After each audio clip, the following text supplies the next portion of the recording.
ទោសនៃការបរិភោគនៅទឹកស្រវឹង6យ៉ាងទី1ធ្វើឲ្យមានការវិនិច្ឆ័យទ្របទី2នាំឲ្យកើតទៅជាចំនួនទី3នាំឲ្យកើតរោគទី4នាំឲ្យខូចកេរ្តិ៍ឈ្មោះទី5ធ្វើឲ្យមានការបង្ហាញនៅកេរ្តិ៍ខ្មាស់និងទី6ធ្វើឲ្យមានបញ្ញាទពលឬក៏បញ្ញាថមថយនៅក្នុងសង្កេលកសូត្រដែលព្រះសម្មាសម្ពុទ្ធព្រះអង្គទ្រង់សម្ដែងជាមួយនឹងសង្កេលកកហបតីនឹងថាទោសនៃការបរិភោគនៅទឹកស្រវឹងបានន័យថាការផឹកនៅទឹកស្រវឹងណា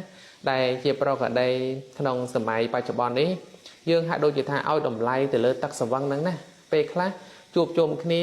ក៏បរិភោគទៅកើតទុកក៏បរិភោគទៅពេលសប្បាយរីករាយ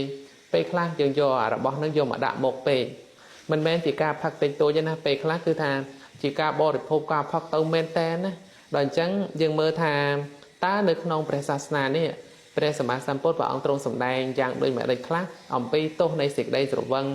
ឬក៏ការបរិភោគនៅទឹកស្រវឹងនឹងថាទី1ធ្វើឲ្យមានការវិនិច្ឆ័យទ្រព្យសម្បត្តិដែលរកមកដោយលំបាកអីផ្សេងចឹងទៅទម្រាំតែបានហើយដល់ពេលយកទៅបរិភោគទៅយកទៅចំណាយទ្រព្យនឹងក្នុងការទិញនៅទឹកស្រវឹងទៅធ្វើឲ្យទ្រព្យសម្បត្តិដែលមានណាព្រោះរបស់ខ្លះវាថ្លៃស្រាខ្លះវាថ្លៃផ្សេងចឹងទៅអញ្ចឹងទ្រព្យសម្បត្តិដែលរកមកដោយអ្នកខ្លះគាត់ធ្វើការងារដោយមិនមានជាប្រាក់ខែអីច្រើនទេតាំងតែអំពីប្រាក់មកដែលមានសេចក្តីទុកលំបាកដល់ពេលល្ងាចឡើងយកអាទ្រព្យសម្បត្តិដែលរកបានមកបច្ច័យកម្រៃនឹងយកទៅទិញគ្រឿងស្រវឹងនឹងផឹកអស់ចឹងទៅអញ្ចឹងវាធ្វើឲ្យថាវិនិច្ឆ័យទ្រព្យបច្ចុប្បន្នមួយឬក៏ថាទ្រព្យសម្បត្តិអ្វីដទៃផ្សេងទៀតដោយពាក្យខ្មែរយើងពីដើមថាបរិភោគឬក៏ផឹកទៅរហូតដល់ថាលក់គេម៉ែលក់គេឪទ្រព្យសម្បត្តិស្រែចម្ការរបស់របរដែលមានហ្នឹងដោយសារតែទឹកស្រវឹងចូលនៅក្នុងខ្លួនទៅធ្វើឲ្យវិនិច្ឆ័យណាប្រើប្រាស់ឬក៏ចាយវាខ្ជះខ្ជាយទៅវាអស់នៅទ្រព្យសម្បត្តិនឹងឯងទី2បង្កទៅជាចំនួនបើសិនជាក្នុងគ្រួសារនឹងបរិភោគនៅទឹកស្រវឹងណាយើងមើលថាបង្កើតទៅជាចំនួនរវាងប្តីប្រពន្ធឬក៏ថាប្តីប្រពន្ធនឹងជាមួយនឹងកូនអីសពគ្រប់បែបប្រការទាស់តែងគ្នាជាគំរូមិនល្អដល់កូននឹងផងដល់គ្រួសារដទៃផងដោយសារតែទឹកស្រវឹងនឹងឯងដោយពាក្យមួយថាសុរាមេរ័យអត់អីធៈប្រពន្ធឯងអញ្ចឹងណាក៏វាបង្កើតទៅជាបញ្ហាឬក៏ចំនួននៅក្នុងគ្រួសារហ្នឹងមិនចេះចប់នោះទេទី3បង្កើតទៅជារោគនាំឲ្យមានរោគច្រើនពេលខ្លះអាឡ័យតែបរិភោគអាឡ័យតែសម្បឹងទៅវាដូចជាថាសបាយរីករាយហាក់ដូចជារោគមិនកើតទេណាប៉ុន្តែអត់ទេណាអ្នកបរិភោគទឹកសម្បឹងនេះកើតរោគច្រើនណាស់តាមវិទ្យាសាស្ត្រឬក៏ក្បួនពេទ្យរបស់គេនឹងក៏គេប្រាប់ដែរព្រោះរបស់ទាំងអស់នោះវាសិតតែរបស់ក្តៅរបស់បង្កើតទៅជារោគផ្សេងដល់ពេលចូលមកខាងក្នុងខ្លួនយើងអញ្ចឹងទៅវាធ្វើឲ្យរលួយវាធ្វើឲ្យកើតទៅជារោគនេះរោគនោះរ៉ាំរ៉ៃអញ្ចឹងទៅបង្កើតទៅជាទុក្ខលំបាកផ្សេងវាគ្មានអ្នកណាមករងនៅរោគនឹងជំនួសយើងទេគឺយើងអ្នកបរិភោគនឹងឯងតែអញ្ចឹងយើងត្រូវតែប្រយ័ត្នប្រយែងនឹងឯងទោះបីជាថាស្វែងរកនៅទ្រព្យសម្បត្តិបានច្រើនយ៉ាងណាក៏ដោយប៉ុន្តែបើសិនជាថាមានរោគទៅហើយនេះវាអាឡ័យតែយកបច្ច័យលុយកាក់នឹងយកមកព្យាបាលរោគពេលវេលាក៏ត្រូវអស់ទៅជំងឺនឹងក៏វាចេះតែកើតឡើងរហូតដល់ទីបំផុតនឹងត្រូវបាត់បង់ជីវិតក៏មានហើយរោគនោះទៀតសោតមិនមែនរោគធម្មតាទេគឺថាសិតតែជារោគកាចសាហាវទៀតទី4ធ្វើឲ្យមានការខូចឈ្មោះដូចជាក្នុងន័យថាបុគ្គលនឹងធ្លាប់តែល្អប្រសើរ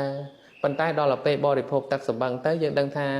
គាត់លែងទៅដឹងអីចឹងគេឈ្មោះដែលធ្លាប់មានល្អប្រសើរនឹងខូចឈ្មោះត្រឹមគាត់នឹងឯងផឹកសម្បឹងអួទីនួចឹងទៅរហូតដល់ថាដើរទៅបាត់ផ្លូវបាត់អីផ្សេងចឹងទៅគេឈ្មោះកិត្តិយសអីចឹងទៅក្នុងក្រុមគ្រួសារនឹងដែលថាល្អពីដូនពីតាមកមានកូនកំឡោះកំមុំអីចឹងទៅទៀតប៉ុន្តែដល់ពេលគេដឹងថា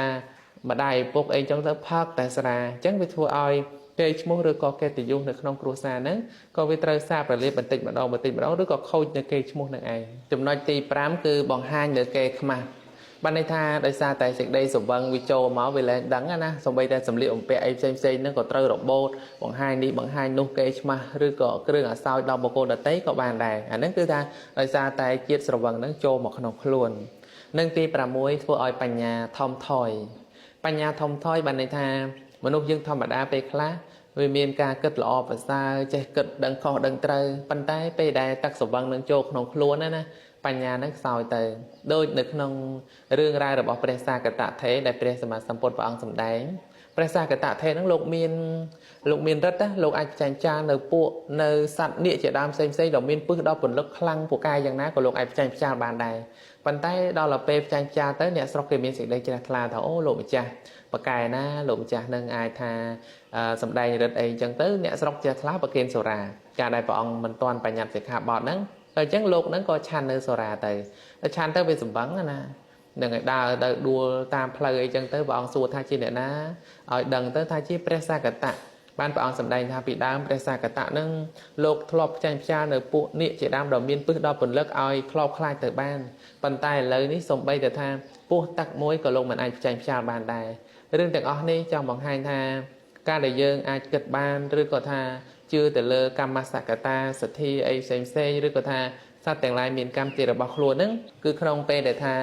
មានបញ្ញាល្អប្រសើរប៉ុន្តែដល់ពេលទឹកសម្បឹងចូលទៅវាធ្វើឲ្យការគិតការអីផ្សេងហ្នឹងមិនសូវបានល្អនោះទេ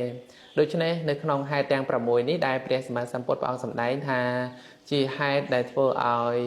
អ្នកបរិភោគនៅទឹកសម្បឹងហ្នឹងដល់នៅសេចក្តីវិនិច្ឆ័យឬក៏ថាទោសទាំង6ប្រការនឹងឯងបើយើងដឹងថាទោសមានអញ្ចឹងយើងក៏គួរតែវាបងឬក៏ថាបើថាវាជោគជាំទៅហើយក៏គួរតែកាត់បន្ថយបន្តិចម្ដងស្រឡាញ់សុខភាព